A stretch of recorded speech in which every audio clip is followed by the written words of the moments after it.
Hi everyone, hope you're all staying safe and well.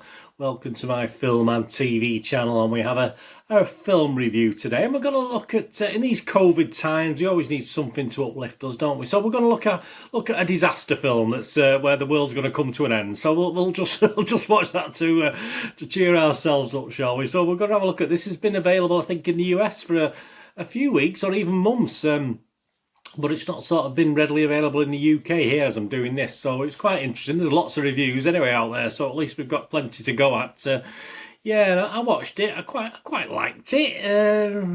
Yeah, anyway, more on that in a moment. Yeah, today we're going to have a look at a film called Greenland. Please, if you're new to the channel, push that subscribe button, push the bell notifications. We're getting towards 700 now. That's fantastic. Thank you, everyone who's done that. If you're not subscribed yet, please do so, or point your friends in my direction if you think they might enjoy these little information and review vlogs and quizzes and lots of different things. I do information vlogs on what's out to buy, all on film and TV. So please, if you could help us out and get some more subscribers for me, that'd be fantastic. I'm trying to get to 1,000 before the end of May, about the end of May. So it's a big target, it's a high target. If I fall, you know, fair enough. If you aim for the sun and land on the moon, I can do with that. I can go with that. That's no problem. But help us out if you can. And you will also see some stuff on my football team, Manchester City. I have the Citizen channel, which is a look at my team, Manchester City. Please, if you know anyone who might be interested in that, or you're interested yourself, please point them in my direction as well. That'd be fantastic, and get them to watch. I do the same sort of information vlogs on there, city history, city presence, obviously loads of different vlog magazines on there for Manchester City fans particularly, although some stuff I do is probably appeals to all football fans, to be honest with you. And there's a couple of links on screen for Facebook and Twitter as well. If you do friend and follow me on there, I do check every couple of days and friend and follow everyone back. All your comments very welcome about this film or anything else you want to talk about film and TV, please. I do plan eventually to do a sort of just one live show a week on film and TV where we can share thoughts and ideas and what we might be watching that someone else might have missed, etc. So keep your eyes open for that. It might be 2, 3, 4 months away, but I do plan eventually to do that. Let me know in the comments if you think that's a good idea anyway. So I don't really want to do something that other people are doing, so I'll have to think a little bit about that one. And please, if you haven't got time to put a comment, just give us a thumbs up. It's nice to get views, but it's love to get thumbs up. I do get quite a lot on the football ones, not so much on the film and TV. So if you can just give us a thumbs up for that split second. I'll try and get so 15, 20 likes. It'd be nice. I usually get between 10 and 15, but get a few more, that'd be fantastic. Right, Greenland, 1 hour and 59 minutes, a 15 rating. Yeah, I can understand that. A couple of the scenes were quite close to the bone, but yeah, I mean, I would have thought 12, to be honest with you, would have probably sufficed with this one. An action thriller disaster movie, of course, directed by Rick Roman Woff and written by Chris Sparling. Film stars Gerard Butler as the main guy in this. He also co-produced it. Marina Baccarin, Roger Dale Floor, the young lad in this one. Scott Glenn, yeah, nice to see him towards the end. David Denman and Hope Davis. What's it about? Well, John Garrity, it's not a cheerful film. John Garrity, his estranged wife and their young son embark on a perilous journey to find sanctuary as a planet-killing comet hurtles towards Earth.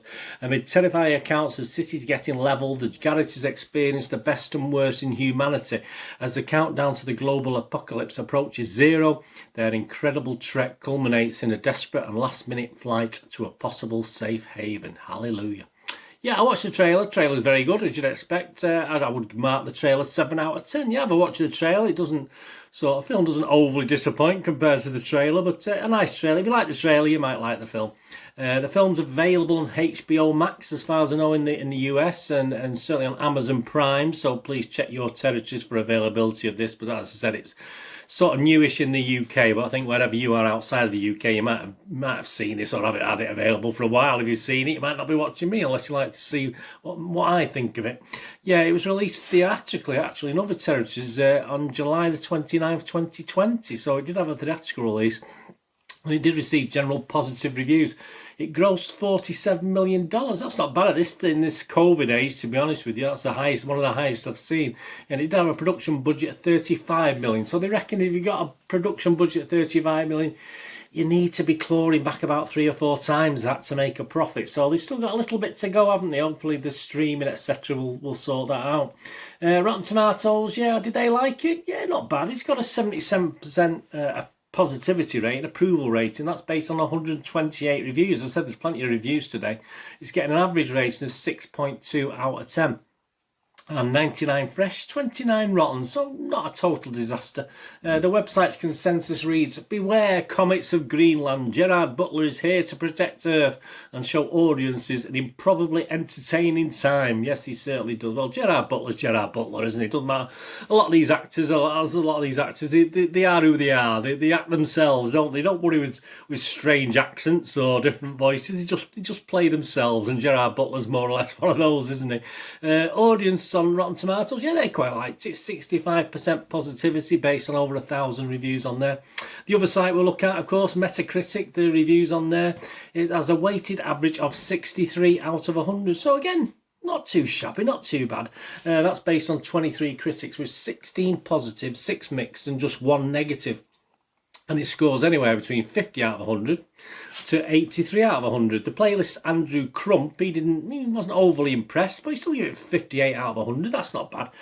He went on to say, "Greenland isn't some self-insistently timely movie." No, it isn't. It probably isn't the movie we need right now. It isn't. But it's the movie we have, and its honest to goodness but unintended genre resonance make it easy to embrace. So yeah, I sort of liked it. Chicago Sun-Times is Richard Roper, or Roper, I don't know how you pronounce that, R-O-E-P-E-R, my apologies, Richard. Gave it 75 out of 100, he did like it. He said, "Unlike the typical effects-laden comet threatens a planet B movie, Greenland is more than the vein of Steven Spielberg's War of the Worlds." Yeah, it does have hints of that.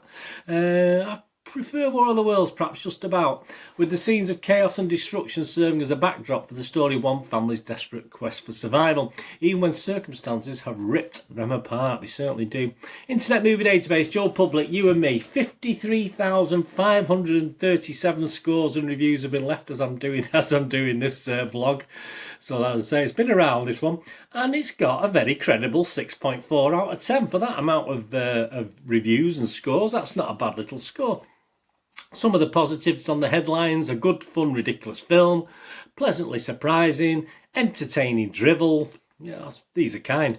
The middle section dragged a bit, but was saved by the strong first and third act. And I slightly disagree with one part of that. I'll explain more.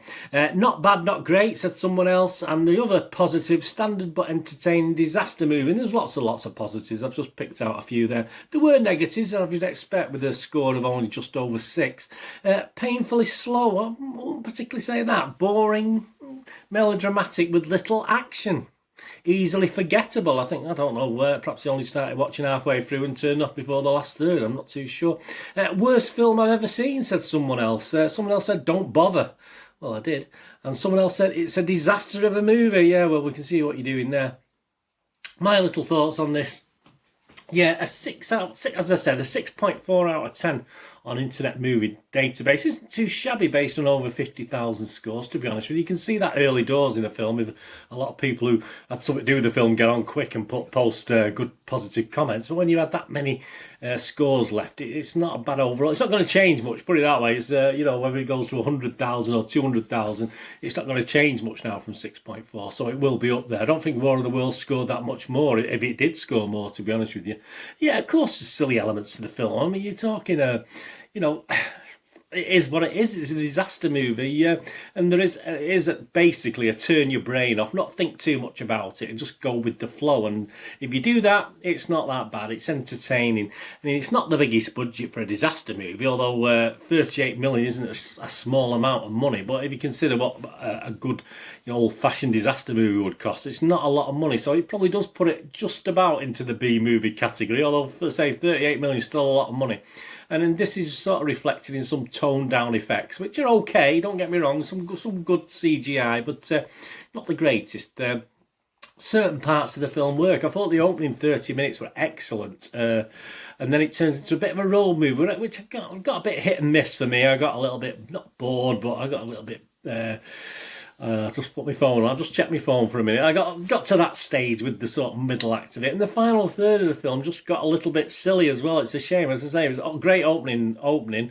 Okay, middle, bit bland, and then the ending. Some say that person liked it before. I thought the ending was just silly, but again, turn your brain off and enjoy it for what it is. I suppose it's not as silly as some of the rest of the film, and certainly unbelievability. You can put all that on the back burner, whether it's believable or not, it would happen in real life. I mean, forget that. I mean, we can just forget anything like that. The acting's okay. I mean, nothing wrong with it. I say Gerard Butler's Gerard Butler. He is what he is. But the young lad, Roger Dale Floyd, he does okay. Although some of the scenes that he goes through must have probably left him traumatised, the poor lad. They did put him through a lot. I hope he's all right. I mean, hopefully he's got his head screwed on, he'll be fine. But yeah, some of the scenes he's in, and some of what he was put through, he looks as though he was really upset by it, which it probably does well to get the full effect, doesn't it? But yeah, all credit to him. He did okay, as I say. You know me and child actors. I'm not the biggest fans of child actors unless they do a really good job. Yeah, it's pulp. Let's be honest about it. It's a pulp watch. Pulp in a simple way, very entertaining. Whether it's ideal for this time, well, I'll leave that to you. But it didn't bother me so much. Obviously, COVID seems quite minor, doesn't it, compared to this end of the world scenario? But hey, perhaps that's where we're going. Who knows? But it certainly it didn't really worry me. But if you're not really, you want uplifting as such, yeah, it has elements of uplifting, but mainly it's a disaster film. So don't be worried about everyone being wiped out virtually. Not everyone, but almost everyone. But hey, so go into it knowing that as well. Yeah, I mean, it's one of the better things I've seen on Amazon Prime recently. I mean, I think Netflix and Amazon Prime are struggling. I don't know. I just don't think they're producing what they used to produce. There's some good series still appearing, but film-wise, it's very, very poor. I don't know whether they've having to pull back, obviously, with the COVID and not spend as much money and stuff. I'm not too sure, but I'm sure the subscriptions haven't dropped particularly at this time with things going on. But yeah, it is one of the better things I've seen from Amazon Prime. And as I said, that doesn't say too much. It's more, if you've seen it, it's more deep core than Deep Impact. Obviously, Deep Core, I think it averaged about 3 out of 10 on Internet Movie Database. So I'm being a bit unkind, but it is more Deep Core than it is Deep Impact, which I did like. I think Deep Impact's probably averaged in the high 60s on Internet Movie Database, and I did one of my sort of favourite disaster films, if you like, of the modern era anyway, Deep Impact. But Deep Core not so much. I used to have that in the video shop when I had a video shop in the 90s and 2000s. I think that came out around about 2000, Deep Core. So anyway, if you're not seeing it, watch that and you'll know what I mean. So it's more Deep Core than Deep Impact. So yeah, my little score, I'm definitely going to give it a watchable rating. As I said, it is watchable, but only just, as I say, I can understand people not liking it. I can understand the negativity, but turn your head off, turn your brain off, and just enjoy it for what it is. And as I say, as long as you're not bothered in these COVID days to watch something so in parts depressing, then fair enough. So I'm going to give it a 6 out of 10 anyway, the film. So the poster, yeah, I've had a couple of posters up there. They're okay. I mean, I'd rather a bit more action going on in the posters rather than the characters. But I'll give the poster a 5.5 out of 10. I'm not overly bothered either way, whether I'd have it on the wall behind me. I'm not. If it was there, I'd stick it up. If it wasn't, I wouldn't. So it doesn't really bother me. Not the greatest promotional posters. So there you go. You got the 7 out of 10 for the trailer, 6 out of 10 for the film, and 5.5 out of 10 for the poster. And as I said, it's on HBO and Amazon Prime at the moment. Please check your territories if they may be on other streaming sites as well. Anyway, let me know in the comments if you watched this and what you think. Anyway, thanks for watching. Whatever you do with this day, have a great one. Look after yourselves, look after your friends, look after your families. More importantly, let's all look after each other. Until we meet here again on the film and TV channel, or perhaps you flit across to my Citizen channel, my football channel. Whatever it is, all I ever ask of everybody out there is please stay safe, everyone. Thanks for watching. Bye for now.